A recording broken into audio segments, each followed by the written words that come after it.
Un mot sur la vie de chaque jour. Bon, éclat de rire, je suppose. Un coup de gueule aussi, quand même. Hein. Oh oui, surtout éclat de rire. Tout était démesuré chez nous, vous savez. Hein. Alors on riait fort, on s'engueulait fort, on s'aimait fort. Les succès étaient forts, les bides aussi, quelquefois, étaient forts, rares, mais forts. Et... non, c'était jamais monotone. Hein. La politique, qui était le meneur des deux, là? Il n'y avait pas de meneur, ils étaient tout à fait d'accord. Hein. Ils en parlaient, ils évoquaient les sujets, les thèmes à table, ça bouillait un petit peu. Ça... On mangeait à la politique. On mangeait à la politique, oui.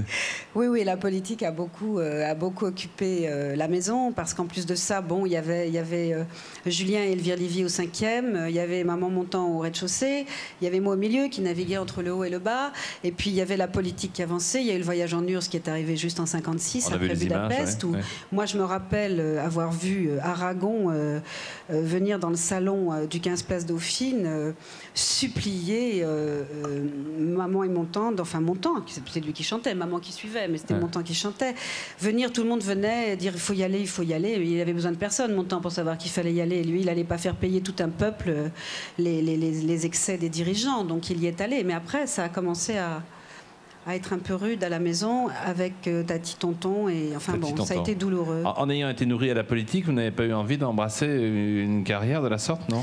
Vous savez, je crois que les enfants de charcutier, ils n'ont plus envie de bouffer de jambon après, quand ils grandissent. Oui, et pourtant les enfants de comédiens font des comédiennes. C'est pas pareil. Ah si. Non, parce que moi, là, vous venez de dire le contraire.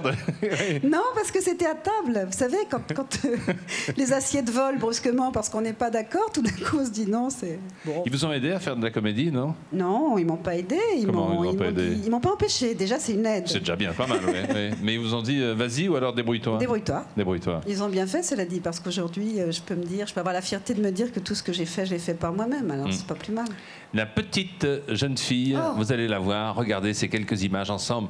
Nous allons la voir grandir. Catherine Allégret, chouette. Oh, qu'elle est belle.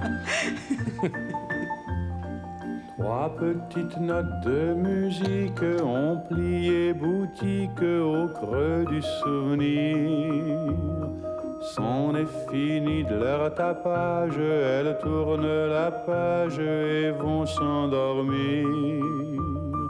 Mais un jour sans crier gare, elles vous reviennent en mémoire. Toi, tu voulais oublier. Mais vous n'êtes pas seul dans ce film, il y a également votre fille Catherine Allégret. Oui. Catherine? Ben voilà, justement, d'ailleurs, elle a justement fini son plan, elle arrive. Et bonjour Catherine. Bonjour monsieur. Vous voulez pas prendre une douche? Vous devez être sale comme un peigne. À fréquenter l'armée du salut. Allez. Je ne veux pas de puce chez moi. Puis ça me donne le temps de m'habiller. Alors? Ben, je vais partir la rejoindre en Tunisie. J'aurai l'enfant là-bas, on a décidé ça. T'es contente? Oui, je suis contente.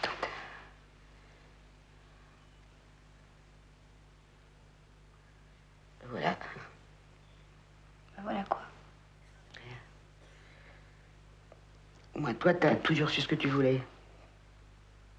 Ben, je peux aller leur dire? Pas maintenant. Attends un petit peu, quoi.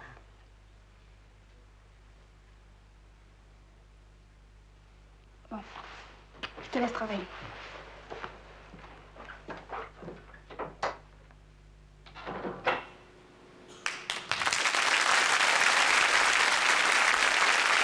Vous vous souvenez du moment précis où vous avez tourné, là, avec... Alors ça a été un fameux moment, oui. C'était pendant le tournage des Granges Brûlées. C'est marrant, je me retourne parce que je pensais voir ma mère encore sur l'écran, c'est idiot. Hein. C'était pendant le tournage des Granges Brûlées, donc je jouais sa fille, elle jouait ma mère. C'était la première fois que j'avais Signoret en face de moi, parce que le reste du temps, ma mère, c'était ma mère. Hein. C'était ma mère, point final. Bon. Et puis, cette scène était beaucoup plus longue. Hein. Et alors, il y avait une telle émotion qui est passée entre nous. Et puis moi, je ne sais pas très bien ce qui m'est arrivé. Je me suis fait avoir par la bonne femme qui était en face de moi, qui était une comédienne, et puis qui se trouvait être ma mère en même temps. Et alors, je dis, je te laisse, mais il y avait encore des répliques dans la scène, mais je pouvais plus. Et vous êtes parti. Je suis partie. Et vous êtes parti. Oui. Restez avec nous, restez surtout avec nous, puisque l'émission est loin d'être terminée. Nous allons encore regarder beaucoup d'images de Mon temps de Signoret et de Catherine Allégret, et on a encore beaucoup de choses à se dire à propos de ce livre, les souvenirs et les regrets aussi. Nous nous retrouvons dans quelques minutes après la première pause dans l'émission. À tout de suite.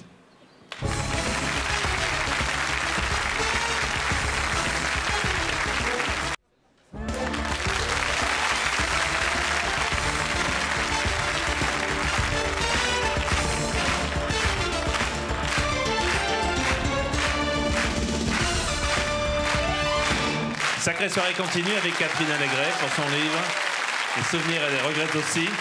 Avant de continuer à bavarder ensemble et de regarder d'autres images de Mon temps Signoret puis des chansons, j'ai 2 cadeaux à vous faire. Une chanson dans une seconde, mais d'abord un livre. Regardez, ce sont les plus belles affiches du cinéma français de René Château. Magnifique. Et j'ouvre à Simone Signoret. Au hasard. Tout à fait par hasard. Regardez, quelques-unes des plus belles affiches de maman au cinéma. Voilà, est-ce que c'est dans le bon sens? Oui. Magnifique. Voilà, Casque d'or et d'autres. Alors ça, c'est le premier cadeau. Voilà. Pour vous, c'est très lourd. Le deuxième, c'est une chanson, c'est votre voisin qui est venu chanter, comme c'est gentil de sa part. Hein. Votre voisin qui sera à l'Olympia très très bientôt, vous irez l'applaudir, du 19 au 24 avril. 19 au 24 avril, il n'est pas tout seul, puisqu'il est accompagné de petits cireurs. Voici François Fellman. François Fellman, un petit cireur. Pas de Broadway, hein. Pas de Broadway, non, non.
Everybody but the shoe shine man, but the shoe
Olympia à partir du 19 avril.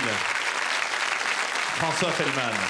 Nous poursuivons notre conversation avec Catherine Allégret qui vient de faire paraître chez Fixo cet ouvrage que vous êtes déjà plusieurs milliers à avoir lu, les souvenirs et les regrets aussi. Si on faisait deux colonnes, la colonne des souvenirs et la colonne des regrets, quelle serait la plus importante? Bien sûr, celle des souvenirs. Les souvenirs, oui. ouais. Parce que les regrets, en fait, ils viennent surtout après, quand on a écrit ce bouquin et qu'on se dit que les gens qu'on aime et dont on parle ne sont pas là pour lire, en fait. La mort, ils en parlaient, non? Ils en parlaient. Il y avait une symbolique de la mort, non? Il y avait une façon d'aborder assez différente chez l'un. Ma mère n'en parlait pas, bizarrement.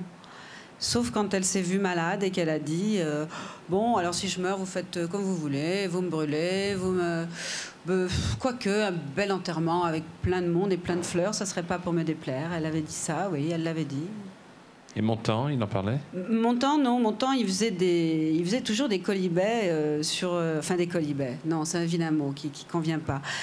Si vous voulez, un des moments où on a beaucoup ri avec Montand, c'est la journée où ma mère est morte, quoi. Faut le dire. Bah oui, je suis désolée.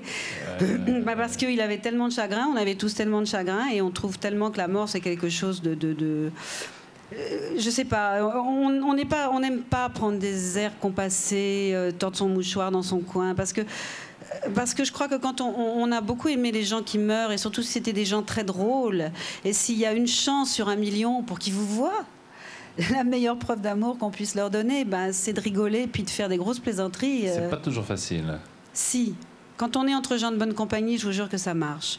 Ça peut choquer les employés des pompes funèbres et même monsieur le directeur des pompes funèbres générales qui vient et qui vous dit que je vous en prie, on n'a pas que ça à faire, on n'est pas là pour rigoler, mais ça fait beaucoup rire encore plus, quoi, je veux dire. Ah, c'était à ce point-là, quand même. C'était à ce point-là. Oui. Pourtant, il avait peur, non pas particulièrement de la mort, mais il avait peur de se faire engueuler là-haut, non? Il disait, mon Dieu, qu'est-ce que je vais me faire engueuler? Non, c'est José qui a dit ça. C'est José Arthur qui a dit ça, oui. Qui est venu, quand il est venu voir Montand, il a dit, il fait la tronche, parce que qu'est-ce qu'il lui sait qu'il va se faire drôlement engueuler quand il arrivera là-haut. Oui. Mais non, Montand, non, il souhaitait simplement mourir comme il est mort. Il souhaitait mourir du cœur. En fait, il a eu la mort qu'il souhaitait. La couverture, je parlais de symbolique tout à l'heure. Qu'est-ce que c'est exactement? Vous en parlez dans le livre. La couverture, c'est une couverture que maman avait crochetée en mohair de toutes les couleurs, très belle, qui était sur le lit de la place Dauphine et qui est restée après la mort de maman jusqu'à ce qu'on emmène la couverture en Bretagne, dans notre maison, et qu'on la mette sur le lit de Montand, qui serait le lit de Montand en Bretagne. Et Montand disait toujours, enfin me disait toujours à moi, écoute Catou, si je meurs, je veux qu'on m'emporte dans la couverture de maman. Il voulait absolument être enterré dans cette couverture, enfin enseveli, si vous voulez, dans ce linceul-là, oui. Et il a été exaucé. Puis il m'a demandé de la rapporter à un moment donné de sa vie. Il trouvait qu'elle était trop loin en Bretagne. Alors je l'ai rapportée dans les Yvelines, peut-être. Peut-être. Et voilà.